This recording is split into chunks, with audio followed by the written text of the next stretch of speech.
On the bluffs of the Potomac River in Virginia stands Stratford Hall, in whose proud walls an extraordinary family of patriots was forged.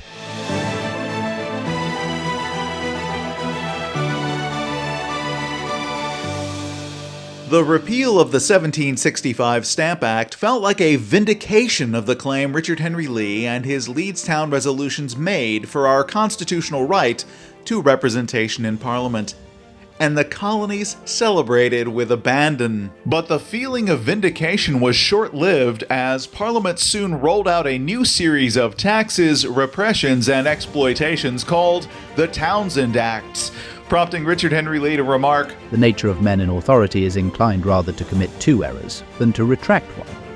As tensions escalated, Parliament implemented increasingly repressive measures to stem the rising tide of resistance and dissident behavior.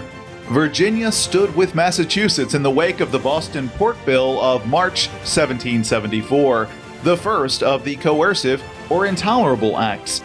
Richard Henry Lee and a radical clique in the House of Burgesses drafted and passed a resolution damning the Boston Port Bill as a heavy calamity, which threatens destruction to our civil rights and the evils of civil war.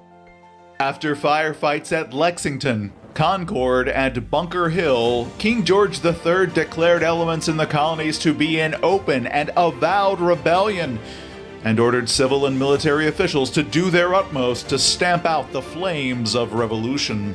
For Richard Henry Lee, the proclamation of rebellion placed the colonies in the high road to anarchy. And from the Second Continental Congress, Richard Henry Lee wrote to his old friend and ally, Patrick Henry. Virginia has hitherto taken the lead in great affairs, and many now look to her with anxious expectation. We cannot be rebels excluded from the king's protection and magistrates acting under his authority at the same time. This proves the indispensable necessity of our taking up government immediately for the preservation of society.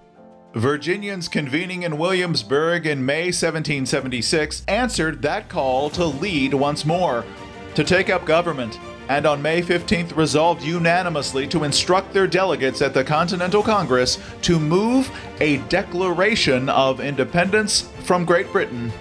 On June 7th, 1776, the man known to many as the Cicero of Virginia, Richard Henry Lee, traversed the few blocks from his sister's home on 4th Street to the Pennsylvania State House, and in the voice of Virginia, moved an earth-shaking resolution. Resolved that these united colonies are, and of right ought to be, free and independent states, that they are absolved from all allegiance to the British Crown, and that all political connection between them and the state of Great Britain is, and ought to be, totally dissolved. To ensure unanimity, the final vote on independence was postponed until July 2nd, when 12 colonial delegations voted in favor, with New York in abstention. The passage of the Lee Resolution constitutes the official act of separation from Great Britain, not the magnificent document expounding the rationale for separation that Congress adopted on July 4th. Once more, a Lee led from the front in the fight against tyranny. To learn more about this intrepid son of Stratford, visit us at Stratford Hall, where the voices of American history still speak.